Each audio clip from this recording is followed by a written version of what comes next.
In a time where we move so fast that we become impatient, a time where we praise work ethic and material success above all else, and a time where technology pulls us further from our life source, Mother Earth, we need to be reminded of the art of living mindfully. Today's video will be a bit more of a free flow of me speaking on the act of living mindfully and how I incorporate it daily in order to live less anxiously and more fulfilled.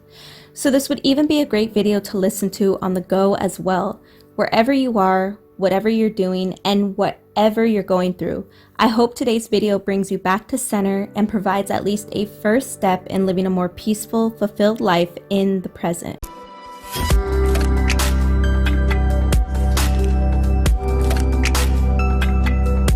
Hola my beautiful lotus flowers, welcome back or welcome to my channel. If you're into nerding out on everything astrology, spirituality, and self-transformation, this is a community for you. As you all know by listening to the introduction to this video and by the title, we are going to be talking about living mindfully in your daily life.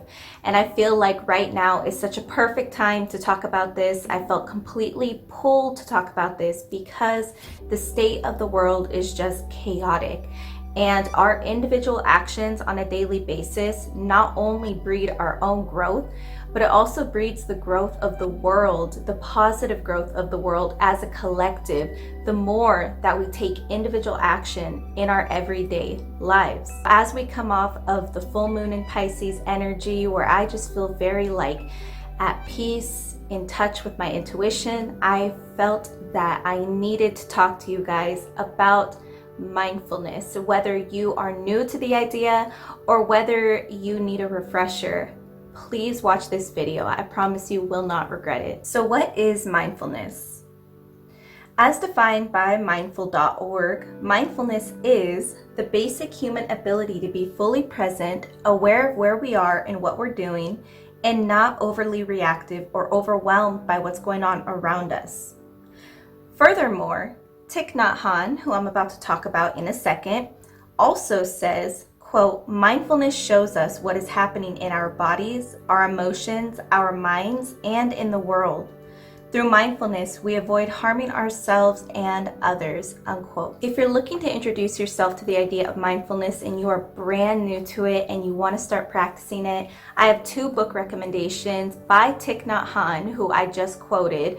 He is a Buddhist monk, and although I don't follow Buddhism specifically, Buddhism really helped jumpstart and inspire my own spiritual journey, and I do follow a lot of what Buddhism says in regards to becoming more at peace and living in the present. So the first book is Peace is Every Step by Tik Tok, and the second one is The Miracle of Mindfulness by Tik Tok. They're both books that are going to be amazing if you are just getting introduced to the idea. There's a lot of concepts in here that will make you completely rethink the way that you live your daily life. Even a task as mundane as brushing your teeth. It'll change your perspective on those things. And basically, if I'm talking about my own idea of mindfulness, it's really learning how to return to your body and live fully in the present moment. And it sounds easier said than done, and it can be, but that's why in this video, I'm going to tell you some simple, easy ways to get you jump started in the act of living mindfully. And again, even if you have practiced this before, this is your sign to start practicing mindfulness again. Now, for some daily practices that you can incorporate into your everyday life that are easy to do so you can begin practicing mindfulness every single day. Number one is stopping to appreciate and notice something everywhere that you go. And what I mean by this is that we tend to have tunnel vision and get very lost in our head, and by doing so, we lose sight of our surroundings. You know, there's a lot of times where we'll be driving in the car and we don't even recognize what's going on around us. We completely black out. Like, how many times have you gotten to your destination when you were driving and realized that you completely blacked out and didn't even pay attention to driving? You literally just went off in your own world in your head and forgot you were driving, and somehow thank goodness you arrived safely at your destination. Comment down below if that has ever happened to you, because I know it's happened to me. What I mean by stopping to appreciate and notice things everywhere you go is something that I've practiced for a while.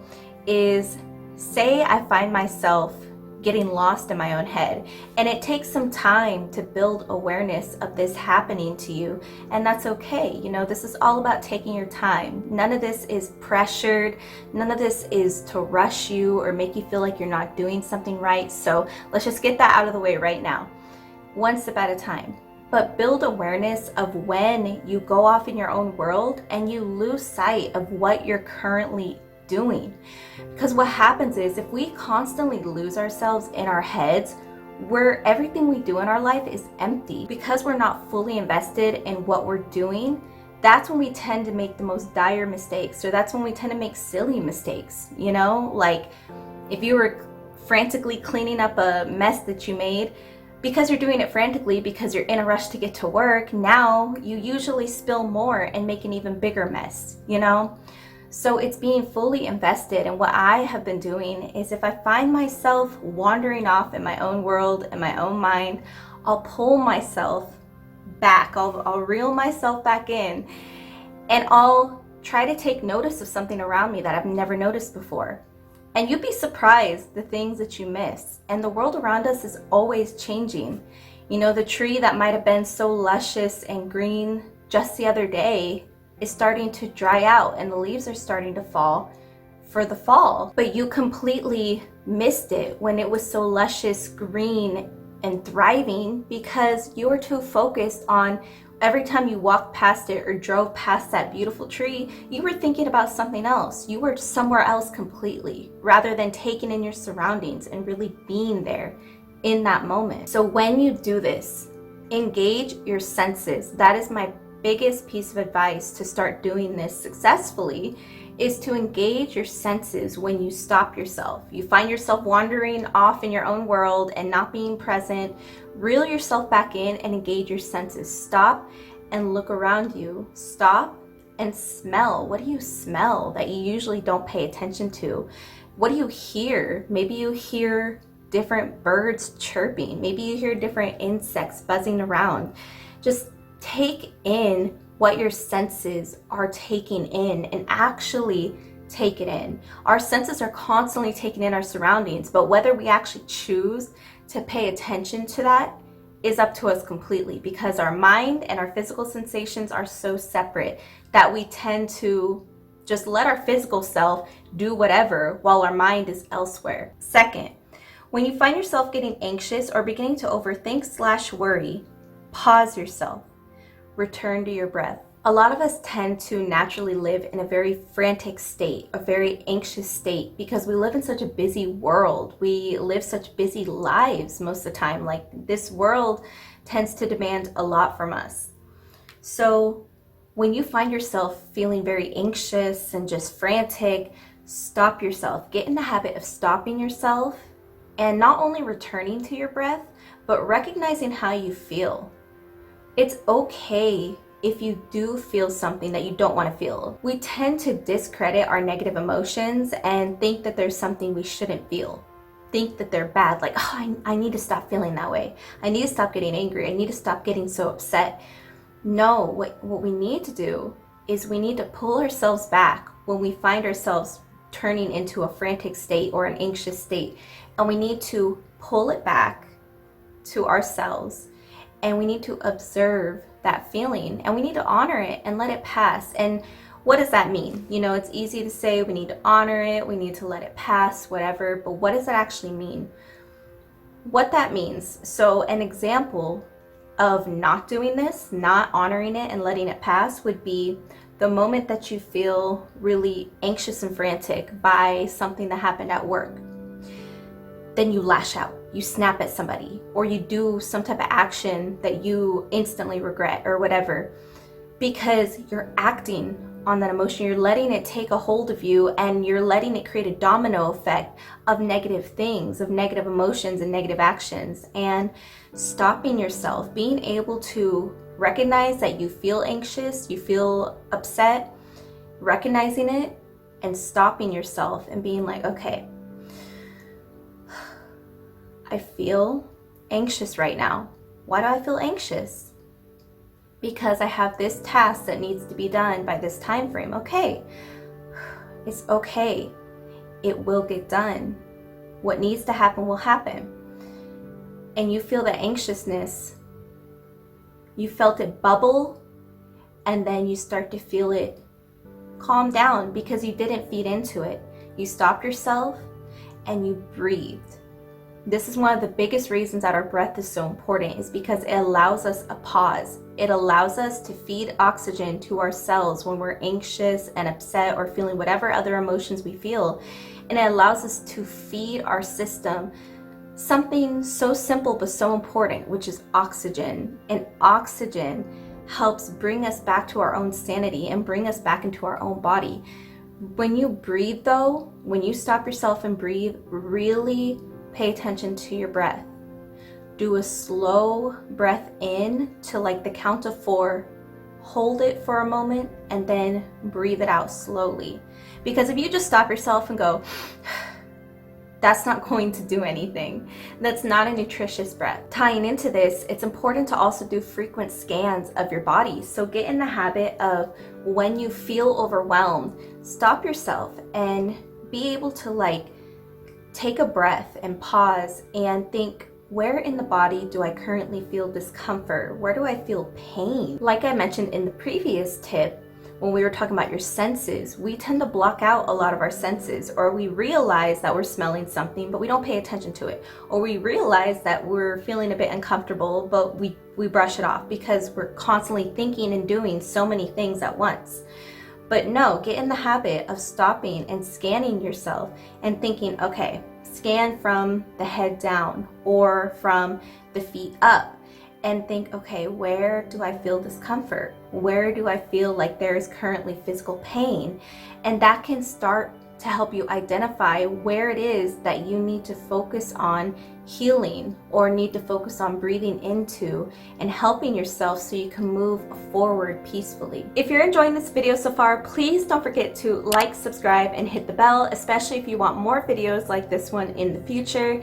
And leave a comment down below telling me what tip you are most excited to try out, or if you currently practice any of these in your own daily life. Third, get yourself into the habit of being aware of everything that you do, rather than letting your mind constantly wander or remain distracted. We tend to be so used to multitasking, but my biggest advice to start practicing mindfulness is to handle one task at a time and be present in the task. Constantly thinking of what you have to do next means that we are never fully indulged in a task, like I mentioned earlier. So this makes every task empty and unfulfilling, maybe even burdensome to us, when we always have something else to do. Like say, for example, that you're washing the dishes, and this is one of the examples that Tik Tok gives in one of his books about mindfulness, where usually a task such as washing the dishes is very tedious to us. We think, oh my gosh, and so we're trying to rush and get through it. But the point is to start living mindfully and to slow down your state of being into a more peaceful, less anxious, and fulfilled state. Practice being present, especially in these tasks that you tend to dread. While you're doing the dishes, really just be there and feel how the water feels running over your fingers. Feel the temperature of the water. Really pay attention to the way that you scrub things off of the plate, off of whatever dishes you have, and just be there and enjoy it. And I know this sounds maybe a little crazy, especially if you're new to the concept, but this is really one of the simplest ways that you can incorporate this practice into your everyday life, and one of the easiest ways that you can start to notice a change. Because what you're doing essentially is you're not just teaching yourself to enjoy washing the dishes. No, the point is that you're teaching yourself to do each task with meaning, with purpose, and with intention behind it. And by doing this with something that you see as not important, such as washing the dishes, it then turns into a domino effect and feeds into other areas of your life as well. That's why people talk about mindful eating.